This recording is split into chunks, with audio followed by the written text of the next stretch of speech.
During that time, the Cholas were still powerful. And it was during around the Mamluk dynasty of the Delhi Sultanate that the Cholas declined and were replaced by the Pandyan Empire. So now let's go back a few years. Let's go back about 100 to 200 years. And this is So the one, start. Yeah, sorry, one comment, Chinmay. So if you can go back to the previous slides, right? And then now hindsight, when you look at like, countries like Malaysia or Indonesia, like where there's a lot of influence about like the Tamil culture and the Tamil people over there. Even Indonesia, as a matter of fact, like their iconic image on their rupees is like Sri Rama, and also like Garuda is their airlines. And if you look at Malaysia, like a large statue of like the Murugan, and like the people over there like play Murugan, right? So now you can reflect back and see like how the Cholan Empire has created this influence of like our cultures, traditions into these the Southeastern Asian countries. yeah, of course. Of course. Yeah. So the start of Islamic invasions, or more accurately, the start of Turkic colonial rule. So these Turkic tribes, these Turkic empires, these Afghan empires began invading into India. So Afghanistan was predominantly Hindu, but it was mostly a Buddhist territory. Eventually, the Afghans began converting to Islam, and then the Turks and the Afghans, they eventually began pushing into India. So this marked the start of the Islamic invasions around 1000 C. That's why for like the last 1000 years, people will say that the Islamic invasions happen and they would call India as an occupied country. So the first person that set his eyes on India, the first Islamic king, was Mahmud of Ghazni.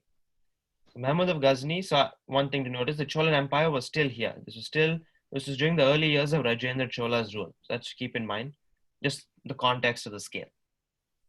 It was a Turkic dynasty of the Ghaznavids. So the Ghaznavids united many tribes and many peoples in Afghanistan and started their assault on India. So the intention of Mahmud of Ghazni was not to rule India, but to plunder India's riches. So as we talked about, India was the richest nation on the face of the earth. So Mahmud of Ghazni's idea was not to invest in ruling over Indians or ruling over India. He just wanted the wealth from India. As much wealth as he could take, he wanted to seize that much wealth. And it said that he himself made 17 raids on India, that he would raid, seize money, seize wealth, kill a lot of people, and run back to Afghanistan. That's how they would raid and they would plunder. And in order to check Indian counterattacks back on the Ghaznavid Empire, the Ghaznavids would form alliances with empires and kingdoms that would be against other kingdoms in order to play politics with tiny, smaller Indian kingdoms in order to keep themselves safe. And they would destroy Hindu temples, which kept a lot of Hindu kingdoms thinking and wondering whether they should rise up against the Ghaznavids or not, because the Ghaznavids were putting a direct attack on the people itself, on the civilians, not just an empire. They would kill a lot of women, a lot of children when they would attack India. So you can see the early stages of how the Cholan Empire is growing in the south. Simultaneously, we can see how the north is falling siege to the Islamic invasions. But there was also a lot of Indian resistance to these invasions. Although there was such a unified effort in order to rob India, India also rose up against these invasions. One of the main characters that's unfortunately forgotten in Indian history is Suheldev. So Suheldev did not rule any big empire or huge kingdom. He was a relatively small leader around this area. And he has achieved a legendary status for what he did was he organized an alliance of 21 other small kingdoms. So of these alliance of 21 small kings, including himself, he then launched an attack on the Ghaznavid Empire in order to stop these Islamic and Turkic invasions into India. So this was just 3 years following the end of Mahmud of Ghazni. 3 years after Mahmud of Ghazni's rule was over, and the rule and administration of the Ghaznavids was passed on to his nephew, Ghazi Salar Masood. So Masood found himself locking horns with Suheldev as Suheldev took it up to protect India from the Turkic invasions. So in 1033, which was just 3 years after Mahmud of Ghazni finished his raids on India, Suheldev decisively defeated Masood, which was a very important victory. Because not only did the small king unite 21 other kings to fight against this massive empire, but it was an astonishingly victorious war. Massive died in the war because of how brutal the war was, and the Turkic army that came into India was killed to the last man. Usually, you'll have armies clash, and then one will surrender, one will run away. It was not like that. It was they clashed, and every man in the Turkic army was killed. Every person that came, every Turkic man that came to invade India never went back. So that was the intensity of which how the Ghaznavids lost. And then this halted Turkic invasions into India for more than a full century. So we'll usually say the last 1,000 years was the Islamic invasion period. It's not true. After the start of the Islamic invasions period, India got 100+ years of breathing room before the Turks and the Afghans mustered the strength to attack India again. That is very much due to this one man Suhail Dev, which we've all forgotten.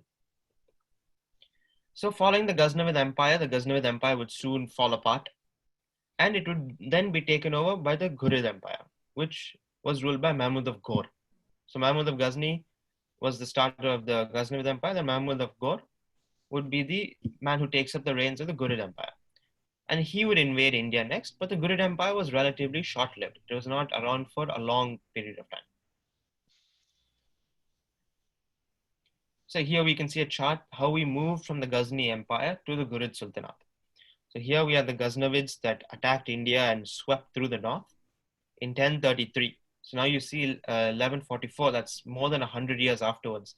The Ghaznavids have not made any new attacks. In fact, many Indian kingdoms seized back their independence from the Ghaznavids because of Suhail Dev. And then eventually the Ghurid Sultanate took control of the Ghaznavid Empire and resumed its raids on India 100+ years into the future. And here we can see the Chola Empire as the Chola Empire has expanded and is doing its Southeast Asian exploits in the south. So how these are all happening parallelly. So now that the Ghaznavids are out of the picture and the Ghurid Empire has taken over, now we move on to the story of Prithviraj Chauhan, which is he's someone that most Indians remember and most Indians know. So here's a statue of Prithviraj Chauhan, and he ruled today what we call the Chahamana or the Chauhan territory. And today that's part of Haryana, Delhi, parts of Rajasthan, and a little bit other territories here and there. So that this right here, this is the borders of what Prithviraj Chauhan held. Right here.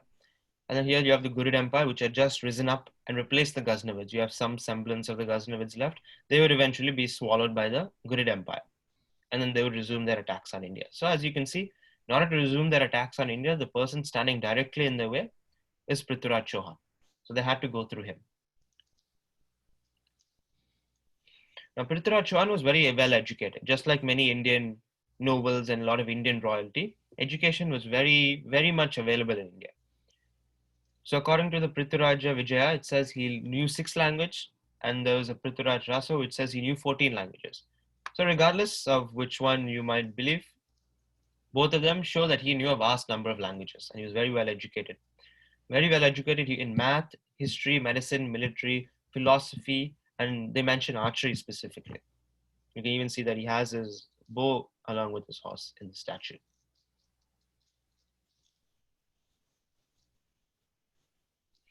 So now we have Prithviraj Chauhan which versus Mahmud of Ghor. So it's believed that Prithviraj Chauhan repulsed 8 to 21 Ghurid raids beforehand, but in a lot of Islamic texts which have survived longer or viewed with more authenticity than the Hindu texts for whatever reason, but they've survived more because they only show 2 wars between Mahmud of Ghor and Prithviraj Chauhan. But a lot of Hindu and Jain texts show that Prithviraj had actually repulsed 8 to 21 raids beforehand. So these are all the many sources which have claims. Some sources say that he repulsed 8 raids. Some even say he repulsed up to 21 Ghurid raids beforehand.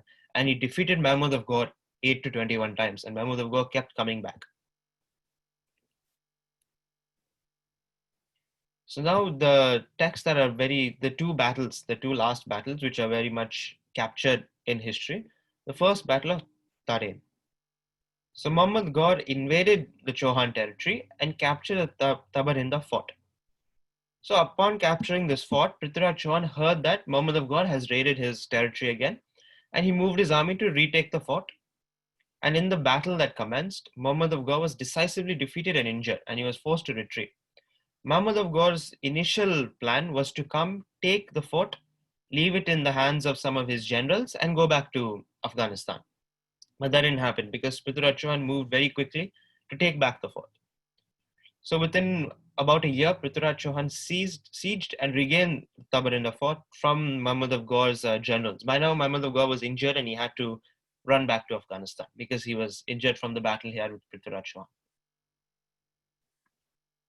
And then we have the second battle of Tarain, in which Mahmud of Ghaur replenished his army and returned. And once Prithviraj Chauhan and Mahmud of Ghaur's armies came face to face in the second battle, Mahmud of Ghaur held a temporary truce because Prithviraj Chauhan said, "I'll give you the chance to return back to where you came from." And then Mahmud of Ghaur said, "I need some time to think. Until then, let's hold a temporary truce. Give me some time to think." So Prithviraj Chauhan said, "Okay," and they had this truce, this honorable truce.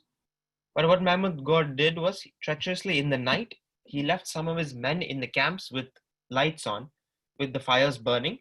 So the Prithviraj Chauhan's camp would think that Mahmud of Ghaur is still at his camp. The men are at the camp. Mahmud of Ghaur took his army and surrounded Prithviraj Chauhan's camp. So if you have Prithviraj Chauhan's camp here and the Mahmud of Ghaur's camp here, they left lights on here. They left the torches on. So Prithviraj's camp thought that they were still there. So in the cover of darkness, they sent men to both flanks of Prithviraj's camp, and they attacked while Prithviraj was asleep. So then Prithviraj Chauhan was captured and Prithviraj Chauhan was killed. So this was a very important war because it marked the beginning of Turkic invasions into India, the defeat of Prithviraj Chauhan. So following the Ghurid Sultanate, many kingdoms started emerging after the Ghurid Empire fell. Many kingdoms in power fought over the Ghurid territory, and the Mamluks were the ones who took control. You can see how this was Ghurid territory, and the Mamluks were the ones that took control. So the Mamluks ruled for about 80 years, but then if any of you watch the movie Padmavat, you might know a bit about this part. The Khiljis then revolted and seized the Delhi Sultanate. They revolted, defeated the Mamluks, and now while the Delhi Sultanate was still as an entity pretty much untouched, the inner politics changed as the Mamluks were thrown out and the Khilji dynasty took over. And the Khiljis then marked a new period of foreign invasions once more into India. So this is actually a very interesting chart because as you can see, Islam started in the Arab world and spread all the way across, eventually making its way to India. That's why we see a lot of Pakistan.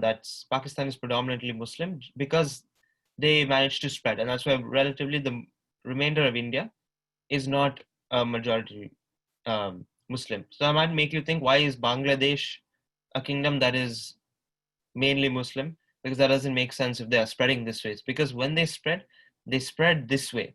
They spread horizontally across.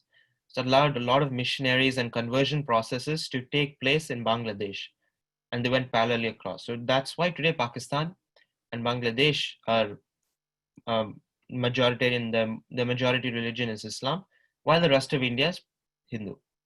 And Kashmir as a territory is because they took Kashmir very early on as well.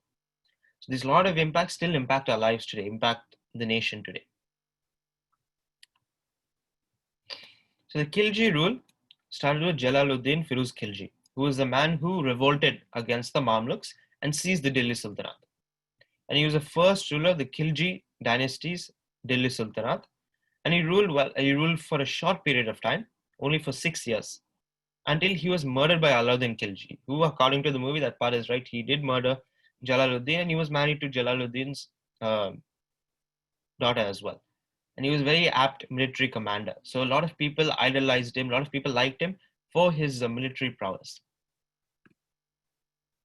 So Alauddin Khilji, who lived from 1266 to 1316, he conquered and looted Gujarat, Devagiri, Warangal, Chittor from Padmavat movie. And he had a very intensive and he went very much into expanding the Delhi Sultanate. And he was less radical than the Mamluks. The Mamluks were very radical when it came to religion, yet he was still noted as an extremely cruel leader. And he's noted as a quote of his was, "The Hindu will never be submissive and obedient to the Musalman unless the Hindu is reduced to extreme poverty." So this policy was something that continued for many hundreds of years during the Turkic rule, in which they would not only would conversions be forced upon the Indian people, what they would always also do is, in order to force and encourage Indians to convert to Islam, they would have lenient taxes on the Muslim peoples, and they would have overwhelming taxes on Hindus in order to keep the Hindus in as much poverty as they could, so that they could encourage Hindus that if we become Muslims, we'll be able to get rid of this jizya tax. The jizya tax was a tax that was placed on non-Muslims. So he took many administrative measures to maintain his empire. In order to maintain his empire, that main strategy that these sultanates had was to impoverish Hindus so that they could not, so that they don't have the means to rise up against the sultanate. But he made many market reforms, many economic reforms in the Delhi Sultanate that allowed it to run more efficiently. It allowed it to gather more wealth and run a lot more efficiently, mainly in part due to his economic reforms. One of the main reasons we remember Alauddin Khilji is because his war with the Mongols and his victories over the Mongol Empire, which is a achievement that, regardless of how you might look at him, is an incredible achievement.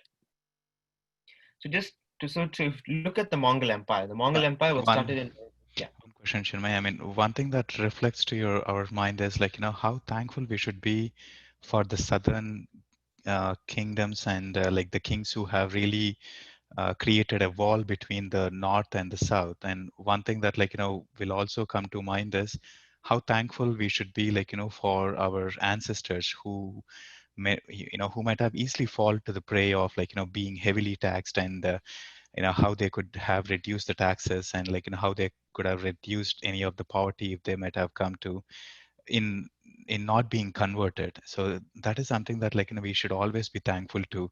And also like to the acharyas who have held strong against any of these attacks.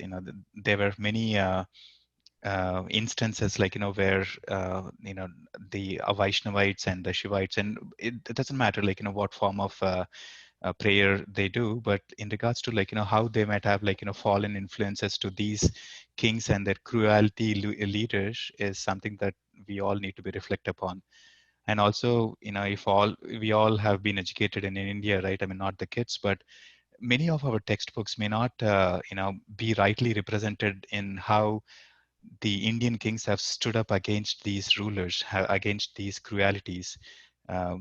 These most of the textbooks might have been written by some of the urban literates who call themselves like the learned, but not all of them is right or rightly represented. Is at least my personal opinion.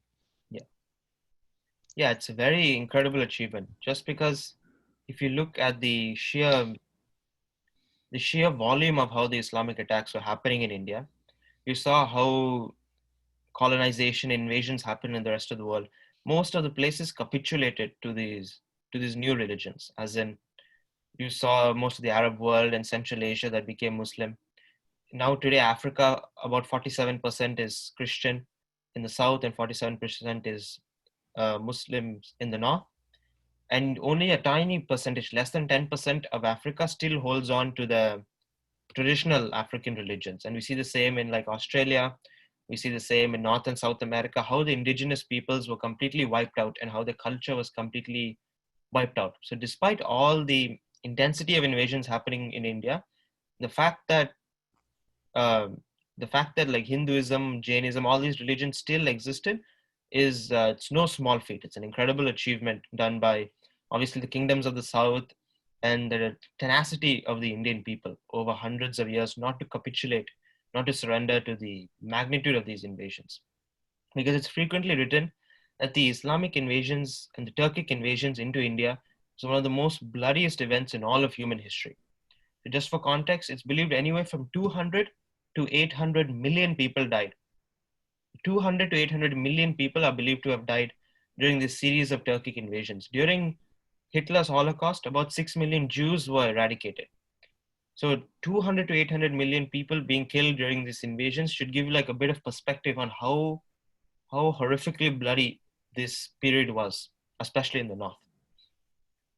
So moving on from, now we're in Alauddin's rule in the north with the Delhi Sultanate, and he came in conflict with the Mongol Empire. So a bit of history on the Mongol Empire. It was started in Mongolia by Chinggis Khan or Genghis Khan. So Chinggis Khan obviously spread his empire all across this entire territory, and this is the largest land-based empire that the world has ever seen, second only to the British Empire. Second largest empire the world has ever seen. And the Mongols managed the kingdom very brutally, very cruelly, and they were very ruthless type of people. So you have Genghis Khan that spread his empire all the way over here, and eventually that Kublai Khan and other great Khans would take over. So at this time, the Mongols were the most dominant force in the world. They went all the way from Mongolia, they took all of China, they spread all the way to Europe as well. And eventually, like most empires, they turned their eyes on India and India's wealth. So the Mongols actually invaded India multiple times, even before Alauddin Khilji took power, but each time they found themselves unsuccessful for a majority of reasons. However, they did manage to take Kashmir, and Kashmir remained as a tributary state under the Mongol rule for quite a long time. So now moving on to the history of the Mongol Empire during Alauddin Khilji's time. So the Mongol Empire was this massive empire that was carved out by many generals, many rulers, such as Genghis Khan and his descendants that came afterwards. So the grandson of Genghis Khan, which Kublai Khan, was wanting to become the next Khan of all of the Mongol Empire. But he was away on campaigning. So while he was away on campaigning here in Persia and this area, his brother Arik was made the Khan of all of Mongolia. So in order to seize back the throne, Kublai Khan marched back to Mongolia, and there was a huge civil war, which resulted in the Mongols breaking the empire up, in which about China, Mongolia, and this entire territory was ruled by Kublai Khan. Kublai Khan would then go on to take South China as well. This territory was called the Golden Horde. This was the Chagatai Khanate by Chagatai Khan. And this was the Ilkhanate. So after the civil war ended, though, Kublai Khan still had influence and control technically over the entirety of the Mongol Empire. They were just no longer as centralized as they were before, because they had separate entities ruling amongst themselves that still capitulated to the whims and the will of Kublai Khan. Kublai Khan had to put down rebellions and such every once in a while because of this arrangement that he had. And they still held on to Kashmir, as you can see. So the main Khanate that decided to attack India multiple times during Alauddin Khilji's time was the Chagatai Khanate. The Chagatai Khanate was instrumental in sending Mongol attacks into India for a majority of regions, for power, for wealth, etc.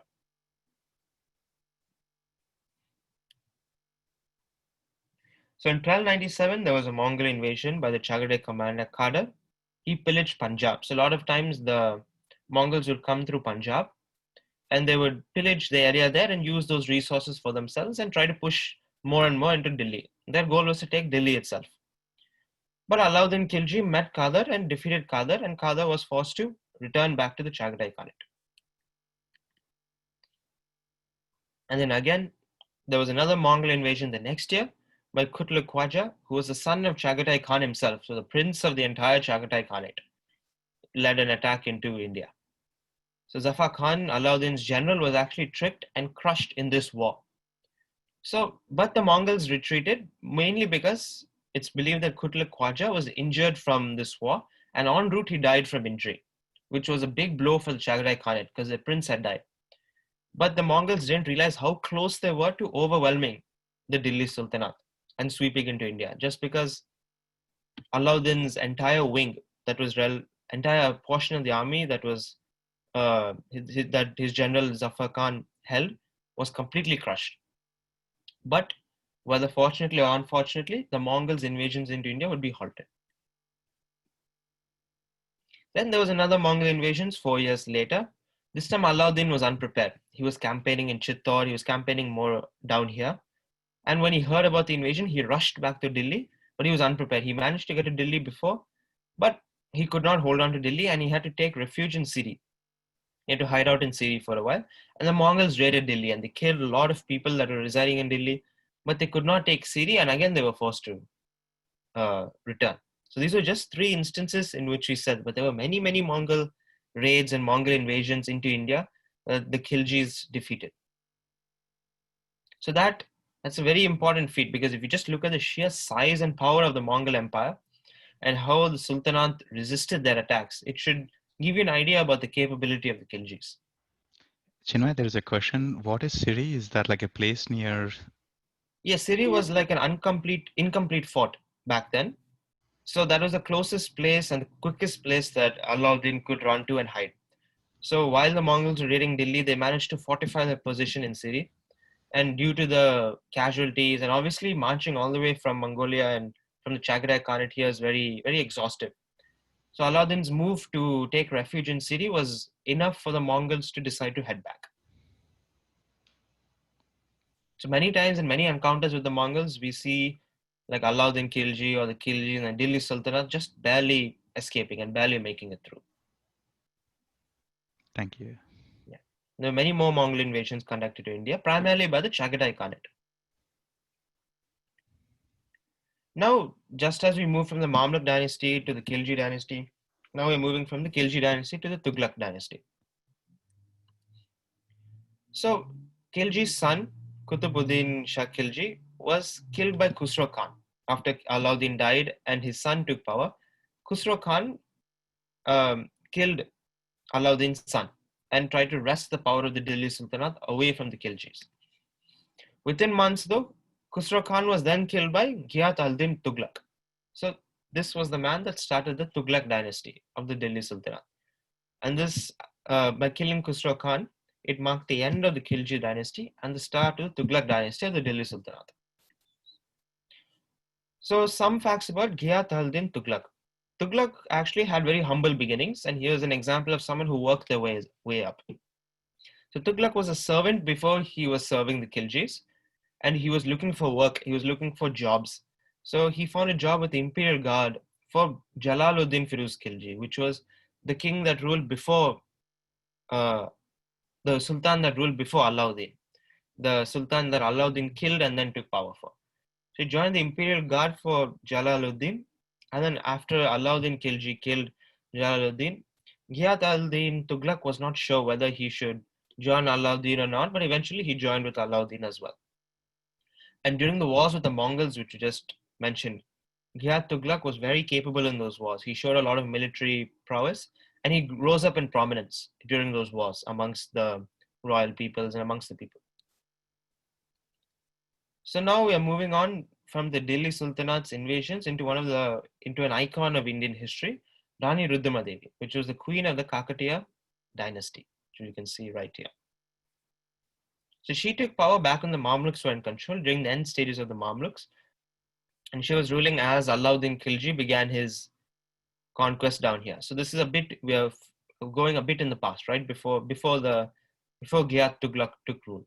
But Ghiat Tughlaq comes up in the story of Kakatiya dynasty story. So she ruled for about 30 some years, and she was obviously ruler of the Kakatiya dynasty, and she inherited a very tumultuous kingdom. The kingdom was in many conflicts with its neighbors, especially the Eastern Ganga dynasty and the Yadava dynasty, which, as you can see, the Yadava dynasty was far more powerful than the Kakatiya dynasty. But by her leadership and by her prowess, the Kakatiyas were able to defeat, and they pushed the Eastern Ganga dynasty back past the Godavari River and defeated their enemy to the north. And this was during the time of Marco Polo. So Marco Polo traveled the Mongol Empire, he traveled China, and he also traveled to India. And he spoke about Rani Rudramadevi. He talked about how the people loved her as a queen, how she believed very much in justice, and how she was a very good administrator. She ruled the kingdom very well. So you can see this in Marco Polo's writings. Marco Polo was a traveler from Venice, by the way. And she made many reforms also. She granted the warriors rights over land tax revenue, which was a practice that encouraged more warriors to join her army, join the military. It was practiced by the Vijayanagar Empire, which we'll also talk about in the future. And eventually she was succeeded by her grandson, Prataparudra. Prataparudra took charge during Alauddin Khilji's push down south as well. So he had to deal with Alauddin Khilji and the Khilji Sultanate's invasions into the south. Now if you go to Prataparudra, Alauddin Khilji had forced Prataparudra to pay tribute to the Delhi Sultanate, became a tributary state under the Sultanate. But once Ghiat Tughlaq took power from the Khiljis and started the Tughlaq Sultanate, Prataparudra took that opportunity to stop paying the tributes. He stopped paying tribute to the Delhi Sultanate. And Ghiyat Tughlaq, they obviously noticed, and Ghiyat Tughlaq sent his son, Muhammad bin Tughlaq. So Muhammad bin Tughlaq is the man from where the term Tughlaq comes. As like in India, we'll call somebody who's a bit crazy, who's a bit off as Tughlaq. So that's just a bit of context. He's the person from which the term Tughlaq came from. But Muhammad bin Tughlaq was sent to invade the Kakatiyas. So Prataparudra fought the Sultanate, but just from the sheer size of the Sultanate and the small size of the Kakatiyas, he had to retreat to Warangal, his capital. Muhammad bin Tughlaq sieged Warangal, but there was a mutiny in his army because there was rumors that Ghiyat Tughlaq had died. So the army wanted to go back very quickly. So they had to go back. Prataparudra thought that the Delhi Sultanate had pulled back and he let his guard down. And Muhammad bin Tughlaq, upon the orders of Ghiyat al-Din Tughlaq, had come back with fresh reinforcements. And during this renewed attack, Prataparudra was defeated, and it's believed he was captured. And when he, on his way back to Delhi, he committed suicide in order to avoid being forced to convert or forced to live underneath the boots of the sultanates. So that's how they managed to carve their empire all the way into the south right here in the Kakatiya dynasties. And now after Ghiyat Tughlaq, we have Muhammad bin Tughlaq who took over the empire. Muhammad bin Tughlaq was very aggressive type of person. He was described as an inhuman eccentric. His character, his behavior, he was just very socially, he was very strange. He was a very weird type of person. He shifted his capital from Delhi to Daulatabad, from Delhi down south, and he shifted it back to Delhi upon failure of there was the Daulatabad was not a good place to establish a capital. So he moved all the way from there and then he moved back to Delhi. A lot of people, a lot of women, children died because he forced them all to exit Delhi and come south. But this one move though made allow the presence of Islam to be more strongly felt in the south, because after moving all the way here and he made the decision to move back, a lot of people that he forcibly brought here just decided to stay. They had no intention of going all the way back to Delhi. And he was a very aggressive expansionist. He wanted to extend his empire all the way across India. So this is the height at which Delhi Sultanate managed to achieve in his time. And Tughlaq, just as he was an inhuman eccentric, he was a bit off, a bit weird. He wanted to invade China. He had this desire to invade China. So he sent his army all the way up. He wanted to go through Kashmir and invade China for whatever reason. But he encountered Prithvi Chand II, a Hindu kingdom of Kangra, small Hindu kingdom of Kangra. And in order to get to China, he had to go past the Kangra. But the Kangras defeated him. They defeated Tughlaq and forced him to retreat, and it ruined Tughlaq's plan to invade China. Otherwise, perhaps, maybe China would have been, there would have been more Muslims in China today. We never know how history could have turned had the Delhi Sultanate invaded China. I think there was a question last week as to how, if there were any wars between any Indian kingdoms or any Indian powers against Chinese dynasties. No, I think this was the one attempt that was made, and then nobody else made that attempt, because China and India, not like today, back then they were good trading partners, as we saw during the Cholas and onwards, because China and India were the two largest economies for thousands of years. Usually India was number one and China was number two. During these Islamic invasions, India fell down a bit. China became number one and India became number two for a few hundred years. For a few thousand years, India was first and China was second. Then in this couple hundred years during this period, India fell down to the second rank, the second largest economy in the world, and the Chinese became first, mainly due to China didn't have to deal with the invasions of the Islamic powers. And there was a lot of trade still happening between India and China. So China got the best of two worlds. Eventually, when the Marathas would take over, that's when we see a peak in the Indian economy once again. And that's when India becomes the world's largest economy once more, once the Marathas overthrow the Mughals and take over. But that's still hundreds of years from this point on. So coming back here, after Tughlaq was defeated and forced to retreat, his desire of invading China was dead. And eventually, following Muhammad bin Tughlaq, the Tughlaq dynasty was over. It fell into a rapid decline, mainly because, and it was sped up by two powers. Rana Hamid Singh of Mewar. So if you remember when Alauddin Khilji invaded Mewar, he invaded Chittor. He completely massacred and destroyed Chittor and established the Delhi Sultanate on top of it. But now Rana Hamir Singh of Mewar revolts against the Delhi Sultanate and manages to win Mewar its independence from the Delhi Sultanate. So that's in Rajasthan, right around here. And because of Hamir Singh's resistance, we'll see heroes such as Maharana Pratap, Amir Singh from the Rajputs who would fight against the Turkic invasions to the last breath later on. So that's very important. Rana Hamir Singh's resistance against Delhi Sultanate is very important. And an even more important one, which we're going to move on to in the coming slides, is Harihara and Bukkaraya of Vijayanagar Empire, which is about right here. They revolt and they start the Vijayanagar Empire, which is viewed as one of the most powerful Hindu kingdoms, especially in this tumultuous time of India. Chinmay, who were ruling the Gondwana states and the Hoysala at this time? I'm not sure, uncle, but they were relatively untouched. Gondwana was the empire, was the states that I believe Rani Durgavati would eventually inherit during the Mughal times. Okay. But yeah, they were relatively untouched. And then Hosala was invaded quite a bit by the Delhi Sultanate, but they managed to hold on to their land. And before the Delhi Sultanate could take Hosala, the Rajputs, the Mewar would fight for its independence, and the Vijayanagar Empire would eventually be started by these two brothers. Harihara and Bukkaraya are two brothers. So just going over the rise and fall of the Delhi Sultanate, we have the Ghurid Sultanate, which came after the Ghaznavid Empire. The Delhi Sultanate broke away from the Ghurid Sultanate after some civil wars and such, and the Mamluks took over. From the Mamluks, the Khiljis took over. Jalaluddin Khilji, then Alauddin Khilji took power and started expanding. And then we had Tughlaq. After Ghiat Tughlaq took rule, and he started crazily expanding the territory. And then we have Mewar and the Vijayanagar Empire that rise up against him. So this is what we're going to be talking about mainly next. We have the Vijayanagar Empire, which managed to seize its independence due to Harihara and Bukkaraya. And the Delhi Sultanate lost control of most of India and just went back to the north. And after the Tughlaqs, we have another dynasty that takes over, the Sayyid dynasty. So you can see in this time, in these I believe 60 years, the Vijayanagar Empire massively grows to become one of the most powerful empires of all of India.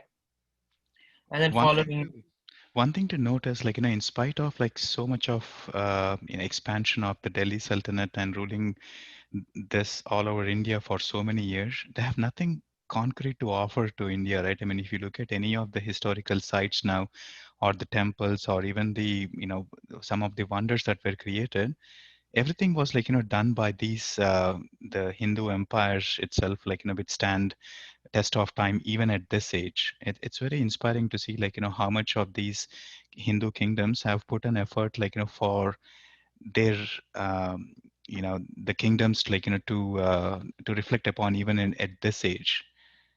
I mean, yeah, all the Delhi sultanates, like, were focusing on, like, looting and, like, trying to enjoy the wealth and the pleasure at that time. yeah, it's very incredible, especially because 200 to 800 million people died. Many millions of women were raped and killed. Children were killed. A lot of people, a lot of families were destroyed. So especially during the Turkic rule, there's not a lot of productive things that are done for India. There's not much that if you there's not much that Delhi Sultanate could claim that it added to India. Thousands and tens and thousands of temples were destroyed. They believe some 50 to 60,000 temples were destroyed during this time. So we saw the grand Cholan temple, how like incredible, how well it was built, the science, the masterpiece of architecture. Like those, many thousands were destroyed during this times. Yeah, I mean, from Warangal, there is a temple called like Thousand Pillars Temple. It's very sad to see, like, on how these people have, like, plundered upon and destroyed the temples in that region. It's incredible to see a temple which has like 1,000 pillars, and all these people could have done is, like, to remain as is, but, like, they just went ahead and destructured so many statues and the pillars itself. It's so sad to see them being done that way.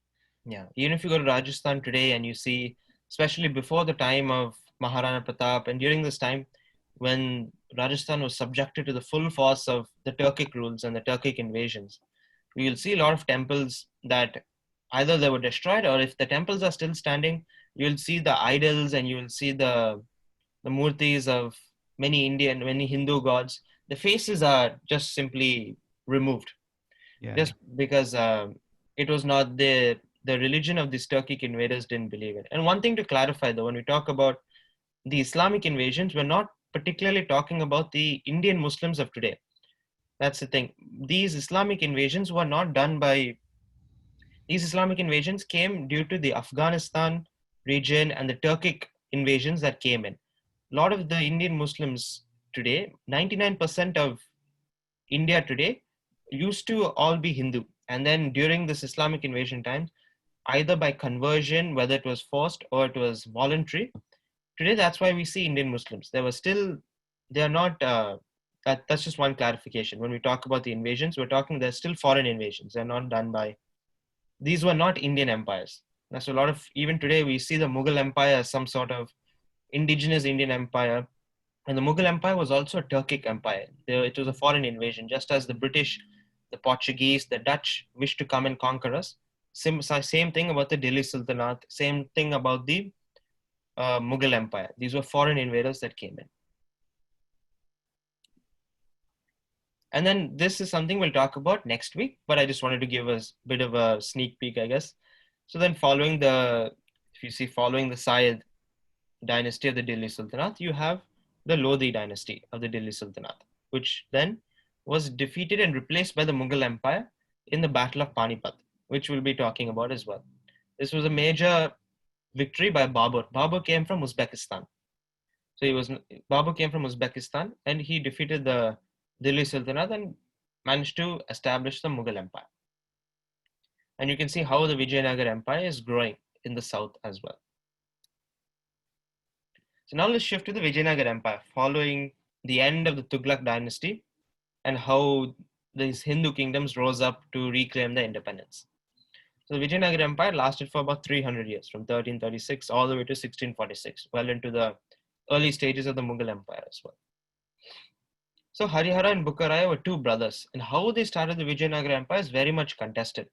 Some believe they were farmers, and there was a great rishi that came and told them, "You are destined to rule all of India," and people flocked towards them.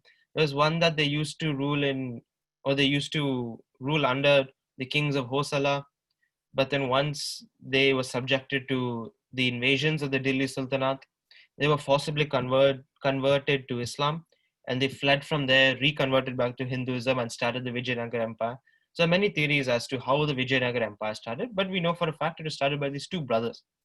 So just imagine two brothers by themselves started an entire empire. Like the amount of leadership skills, the capabilities you would need for that. They were the founders of the Vijayanagar Empire, and while Mewar was revolting, while these kingdoms were coming up, they also revolted against the Delhi Sultanate following the end of Muhammad bin Tughlaq, following the end of the Tughlaq dynasty. So Harihara became the first ruler of the Vijayanagar Empire, one of the brothers. He united the multiple linguistic and cultural southern entities. He was one of the first to do so. He did it even more extensively than the Cholans did. Kannada, Telugu, Tamil, all these peoples, he created a southern entity in which all these peoples were connected. And they were as a beacon united not by the differences in linguistic and cultural southern entities, but more of a religious alliance to protect Hinduism and protect indigenous culture and the indigenous values from the foreign invasions. And he was a very capable administrator as well, very capable administrator. And he had an incredibly hard task because not only has he started the Vijayanagar Empire, but it's a small empire because they had just started it. And he had to guide the empire from massive sultanates next to it, from the Delhi Sultanate, the Bahmani Sultanate. He had to guide the fledgling kingdom and make sure it grows without these empires coming in and invading. So the amount of tactical genius required for that is awe-inspiring. And he built the Vijayanagar Empire's administration system, from the economy to taxes to irrigation. These two brothers had to build an empire almost from scratch after getting it independence. And then following Harihara, Bukkaraya took over as king. And during his rule, the empire prospered and rapidly expanded because now they had a foundation upon which the Vijayanagar Empire could expand. He conquered Arcot, the Reddys, Penukonda, Odisha. He even went up to Goa and conquered that. And he clashed a lot with the Bahmani Sultanate, but the Vijayanagar Empire could not be defeated. So this was a chart that shows Harihara's expansion from the start of his rule to the end of his rule. So once these entities seized their independence, this was the Vijayanagar territory, right here. That was all there is to the Vijayanagar territory. This was a territory in which seized independence, and Harihara had to guide this empire, and he built the empire all the way until here. And during this time, you have the Tughlaq dynasty that's slowly fading away into oblivion while Harihara is building this empire. Then, after Harihara is no longer king and Bukkaraya takes over, he then takes the empire from what Harihara left off, and he rapidly expanded the empire. And then all the kings that came after that, they started expanding the kingdom as well. Every once in a while, the Vijayanagar Empire would try to push into Kalinga. They would eventually conquer the entirety of the south, and they would take the Krishna states. All these kings would be putting effort after effort. But now we're going to fast forward for 200 years. So this was the 1300s. So for the next 200 years, the Vijayanagar Empire is expanding, rapidly expanding. So now if we go forward 200 years, we have the greatest king that ever ruled the Vijayanagar Empire, Krishna Devaraya, who ruled from 1509 to 1529, just for 20 years, about 200 years after Harihara and Bukkaraya. So the Vijayanagar Empire has been flourishing all this time. And he's considered to be the greatest Vijayanagar Empire, and he was undefeated in battle. And during his life, usually you'll have wars, then you'll have times of peace, then you'll have times of war. But Krishnadevaraya was surrounded by so many sultanates that popped up after the Delhi Sultanate. He always had enemies that he was fighting. Rarely there was time for rest. There was always wars happening. And despite the sheer amount of wars happening that happened over the course of 20 years, he never lost a single one. And he expanded and he ruled the largest empire in India.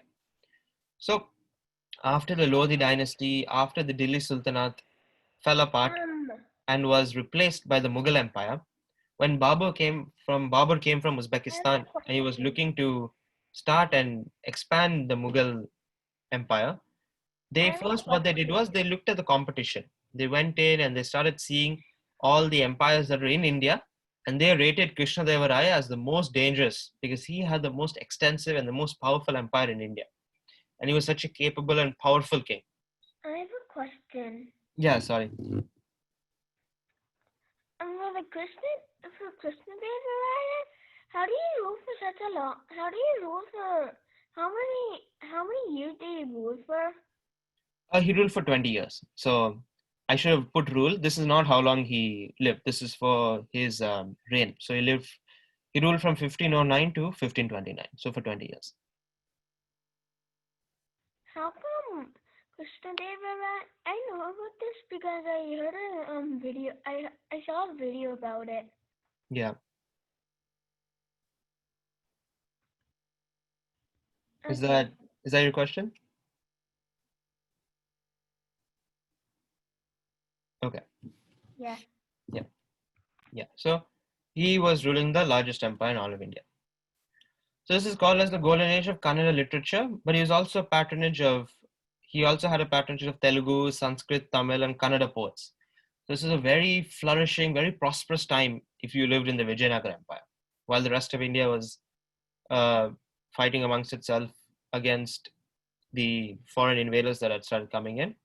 And he was fluent in many languages. He even composed an epic Telugu poem, Amukta Malyada. Sorry if I butchered that, but he was so fluent in languages that he could even compose poems in foreign languages. Today, if we say we knew many languages, if we say we knew like 3 or 4 languages, usually we'd be able to speak 1 or 2 languages fluently, and we'd be able to hold conversations in other language. Imagining being so fluent in many languages, you could compose complex poems in multiple languages. So he's a very educated, very knowledgeable person as well. Yeah, Amukta Malyada, I'm pretty sure a lot of people here from JET we'll be able to speak a lot about what Amukta Malyada is about. It's about Goda Devi and how she has reached Krishna. It's an amazing poetry on how Krishna Devaraya has written this in Telugu. There are a lot of times, when His Holiness Richinajar Swamiji has mentioned about Amukta Malyada in many of his pravachans. If anyone in this team would like to share a few words about that, please feel free to speak out. I heard that Lord Vishnu come in his dream and ask him to write this book when he visited Andhra side. That's what I heard. Yes, Nagaraj, that's true. Yeah. Cool. Thank you, Chinmay. Go So ahead. by this time, Vasco da Gama in the 1400s had reached India, because this was during the European era of like discovery. They were starting to go to North America because the Europeans were starting, and then obviously the Europeans had this obsession with getting to India for Indian textiles, for Indian spices, for Indian products. So the Vasco da Gama had reached India by now. He had reached Goa, and then the dominion of Portuguese India was set up in Goa by this time. So Domingo Pais and Fernão Nunes, they were Portuguese explorers, and they came to the Vijayanagar Empire, and they wrote extensively about Krishnadevaraya, because he was the king when they were touring the Vijayanagar Empire, writing about what they saw. They wrote that Krishnadevaraya was an excellent administrator. He was a very, very good king, and he was an excellent general. He would lead his armies from the front, which is not something you see from many kings. Usually, kings will sit in the back, and the armies would be, and either they would give some orders, but usually their defense ministers, their prime ministers, their generals would be leading the army. So this was very common. It's very rare that a king would come in front, because having your king in front is very motivational for your soldiers. That will boost the morale of your soldiers even more than the opposing army. Because imagine the king himself is standing in front and leading you into battle. The only bad part about that is there's a huge disadvantage is that if he's in the front, he is obviously in much more danger than if he's in the back. If he's in the back, then obviously he's safe from the fighting that's happening right in front of him. And if they're losing the war, he has a chance to escape and come back to fight another day to rule again. But if you're in the front, if the war goes south, or if anything goes wrong and you're killed, that would absolutely devastate the morale of your soldiers. So it is a very risky decision to lead your armies from the front. Not only do you have to be courageous, but you have to be a very excellent general and have a very good sense of what's happening, even in the chaos of war. Another general, another general who used to lead from the front was Alexander the Great, I believe. That's one of the main great things about him. In a time where kings would send their men out to do their work, you had Alexander the Great back then, and right now, thousands of years in the future, we have Krishna Devaraya. And there were And many kings, many Indian kings. You see Maharana Pratap, you see all sorts of kings who led from the front. yes, I was going to say that, Chinmay. Maharana Pratap was another example, where he was always in the front in trying to lead the battles. And there was an instance, I think it's in the Battle of Haldighati, when Maharana Pratap got injured. All of his majors, has forced him to leave because, you could live to fight another battle. And that's when, he got onto his favorite horse called Chetak, and they ran through in the midst of the war and go into the jungles, and he lived to fight another battle, to obtain the fort of Chittor and all that. So we'll see that, in the next weeks to come. Yeah. Another interesting part that I want to share about Krishnadevaraya was, just like how Chanakya was a minister behind the king Chandragupta in the Mauryan period, the minister who was behind the Krishnadevaraya was Timarasu. I'm pretty sure, a lot of people might have watched this movie. I think uh, N.T. Ramarao's Timarasu movie, where Gumadi has acted. Timarasu played a very prominent and important role in the life of how Krishnadevaraya has ruled his kingdom. I mean, unfortunately, during the end, there was some kind of a misunderstanding that the uh, enemies made them to believe that there was a difference between the Timarasu and Krishnadevaraya, and Krishnadevaraya made Timarasu poke his eyes, and then he became blind. But later in the stages of Krishnadevaraya, he falls ill and he makes his very young child as the king, and unfortunately he gets poisoned, and then that's declined the Vijayanagara Empire. But at least during the period of his prominence, Vijayanagaram was an empire where there was a saying that they used to sell diamonds on the streets. That's how prosperous and rich the Vijayanagara Empire was. Yeah. Yeah, go ahead. Yeah, and they said like he attended to the wounded in battle. Like imagine if you're wounded, the king himself is coming to see you. And they noted that the Vijayanagara Empire was incredibly prosperous. Prosperity was everywhere, as Kiran uncle said, with the diamonds on the street. And even today is a very iconic figure. You see many Hindu kings, especially in this time and the ancient times, that led from the front, that were very good administrators, that care deeply about their people. We'll see in the future Chhatrapati Shivaji Maharaj and Peshwa Bajirao Ballal. You'll see many more kings in the future as well. Continuing with Krishnadevaraya, he had many major victories in the Deccan. So Deccan, as we said, is a mountain range here. It constitutes the southern part of India. He waged war. He defeated the Sultan Shamshuddin of Bijapur, right here, Bijapur. He killed Yusuf Adil Shah, and he conquered the Raichur Doab. He defeated the Sultan of Golconda. Golconda is right here.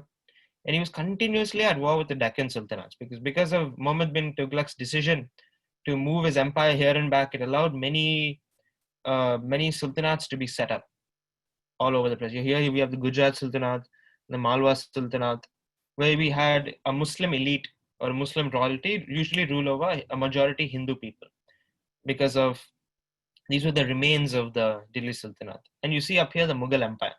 So at this point, the Mughal Empire had defeated the Delhi Sultanate and had replaced itself as a major power.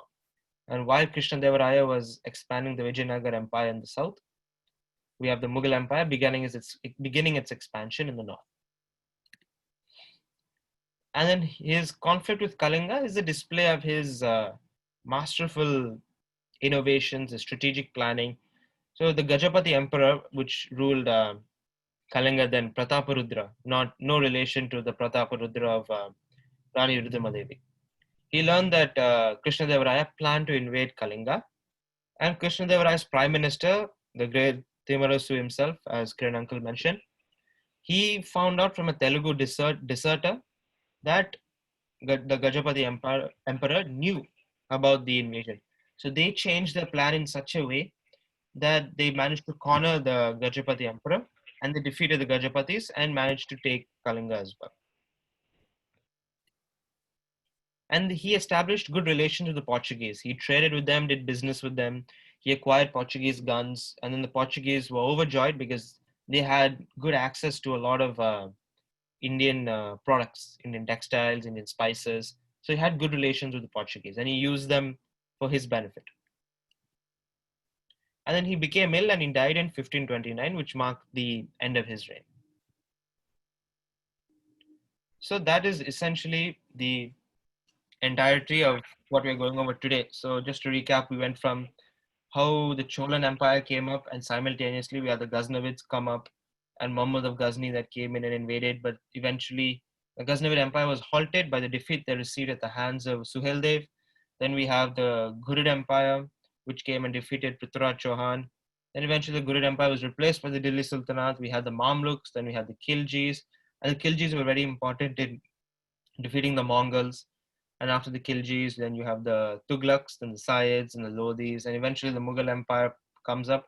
And simultaneously, during that time in the south, we have the Vijayanagara Empire that comes up, following how the Hindu kingdoms rise up in revolt against the Delhi Sultanate. And obviously Mewar as well comes up, one of the key players in the future as well, to combat the Mughal Empire's expansion. So eventually and then Krishnadevaraya, who takes the Vijayanagara Empire to even more prosperous heights, and then he eventually dies in 1529.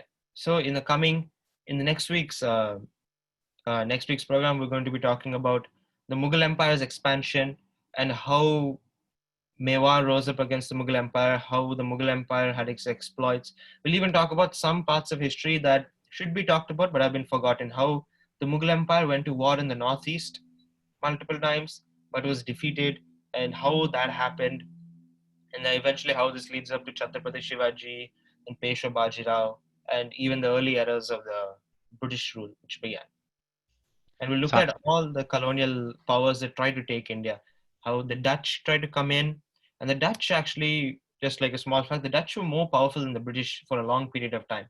until they had some economical problems, and there were some problems that led to their decline, which allowed the British to come in India. So you have the Portuguese that came in Goa, and you had the British, and you had many other empires. But the Dutch were defeated by a certain figure in Indian history that led to such a devastating defeat that the Dutch's entire colonial empire took a hit because of the massive defeat. If not for that one man, Martanda Varma, if not for his work, perhaps today we'd be having this presentation in Dutch, not English. So a lot of these things we'll all be talking about in the next week. Yeah, one thing to also do some research, Chinmay, like, especially in the Northeast defeats, right? And not a lot of history has been shared about, like, the Ahom dynasties, right, in Assam and in the Myanmars and all that. Like, they, in fact, like, what I've read is that, like, they have been undefeated, and Mughals were not able to even match up to the strength of, like, how they were defending their kingdoms. Some of the we should shed some light on the Northeast kings as well, like when we get a chance. Yeah, of course, of course. Yeah, so that is. Can I stop screen sharing? Uh,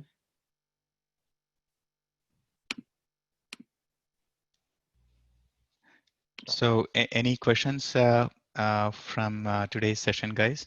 I mean, if there is one thing that we really want the children and every one of us, like, to take home lesson is that we need to be, like, really proud about our backgrounds, like, where we come from, the history that our country and our ancestors have gone through. It was not easy, like, especially if you think of any peace period that has been happening. I think it is in the modern times, like, this is probably one of the peaceful regions. Otherwise, we have gone through, like, so much of attacks and so much of conflicts with other faiths, and how our ancestors have had to go through all of them and be able to have an upbringing that we all have at this moment.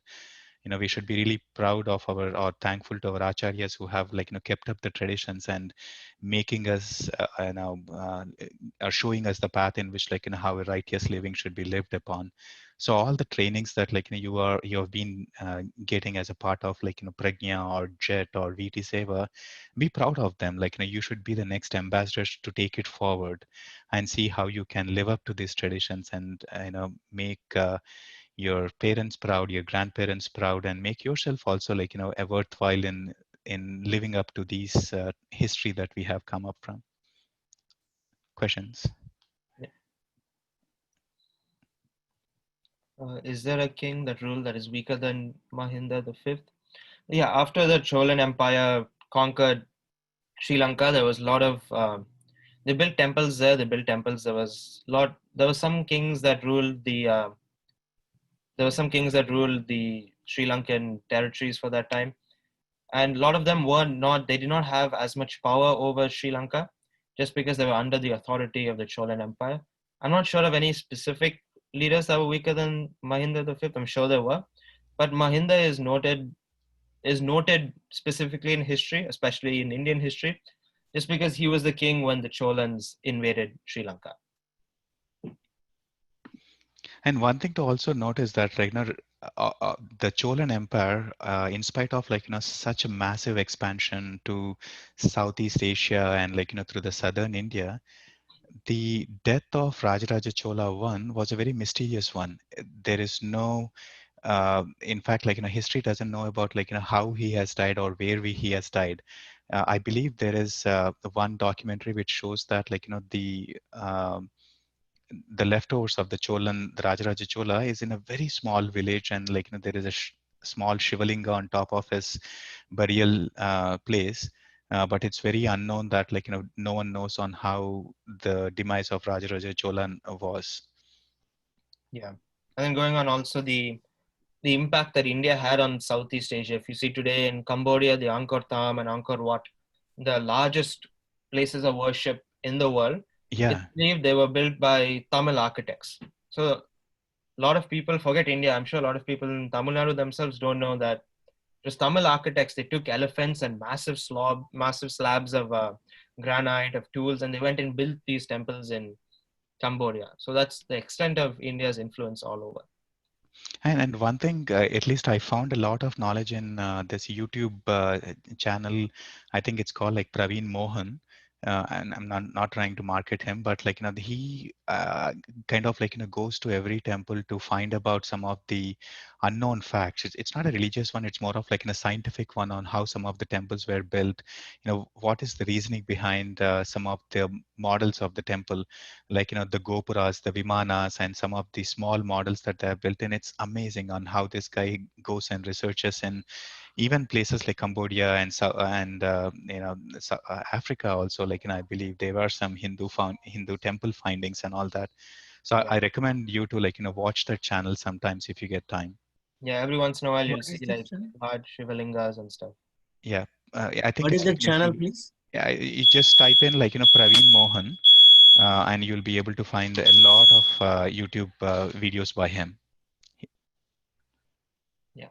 And then how did Krishna Deva Raya rule so much in 20 years? He was a very capable ruler. He was very powerful general. So that's one of the main reasons you remember. Just capable. He was just a very good general. He was a very capable ruler. He fought a lot of wars with the sultanates, and he was always on top of ruling the empire. He was not a weak king by any means. He was always strong, and he never had a moment of rest just because of the political atmosphere that the Vijayanagar Empire was surrounded by. And then, is there a more dominant force India had than the Mongol Empire?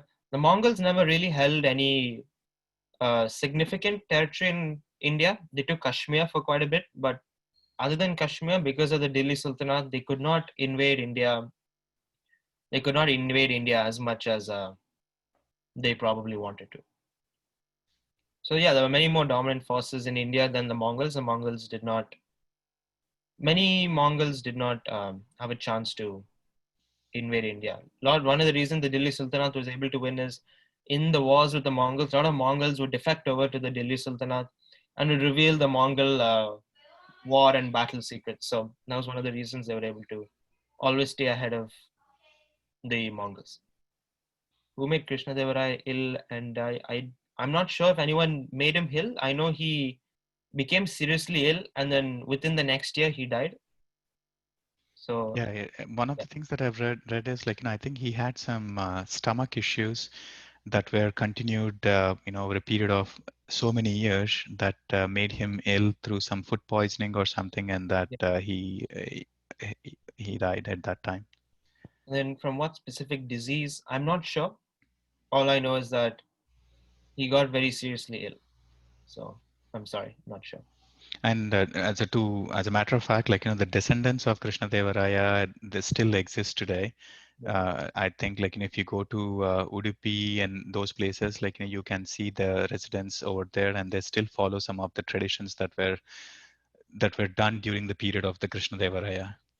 yeah, yeah, Yeah, when you get a chance, right, like go visit Hampi, and you'll be able to see the vastness and the architectural values that the temples have been built in India. Amazing architecture. yeah.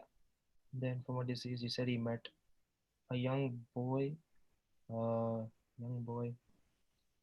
Um, I'm not exactly sure what you're referring to. Question, where do you live? Where do I live? I live in Renton. That's in Seattle, Washington. Yeah.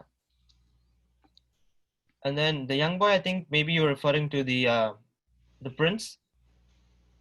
Yeah, the prince, Krishna Krishnadevaray's son, who was primed to take over the Vijayanagar Empire, but he was poisoned and killed. And this was the instance in which Krishna Krishnadevaraya thought his prime minister Timurasu was involved in the killing of the prince. So he had him blinded. And when Krishna Krishnadevaraya was dying, he then placed his brother on the throne because his son had died by then. And how did Krishna Krishnadevaraya fall that ill? As Kiran Uncle said, I think he had some pre-existing conditions, but we not 100% sure. Yeah, thank you all. I hope you guys have enjoyed this one. Please, there are still a lot more to cover. Like, we'll be covering a very, very, very interesting topics in the coming weeks. Like, we have 2 more weeks. We'll be covering two important, very, very important kings, Rana Chhatrapati Shivaji and um, Maharana Pratap.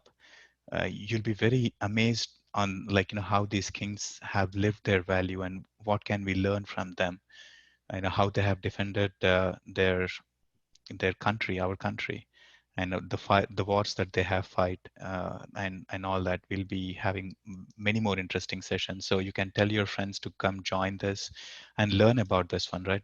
These are all the facts, some of the things that we have to keep in back of our mind. Yeah. Also, was Rana Rudrama Devi the only queen that ruled India, or were there other queen that ruled India?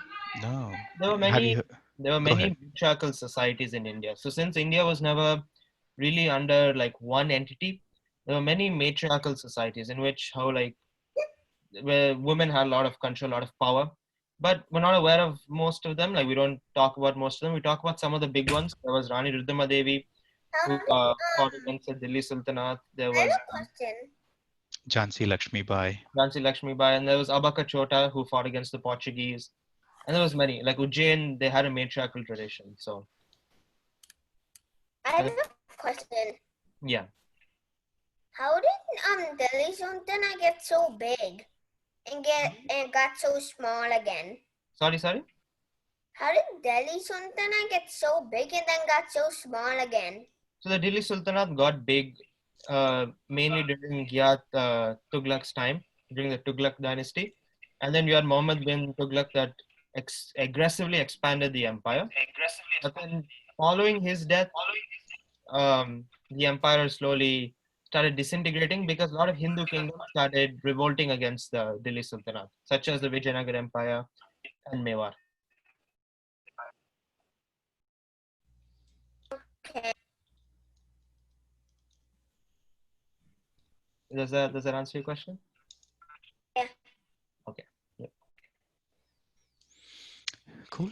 Thank you all, and thank you, Chinmay. Thank you everyone for joining this. Let's all meet again next week. Thank you. Have a good week. Bye. Bye.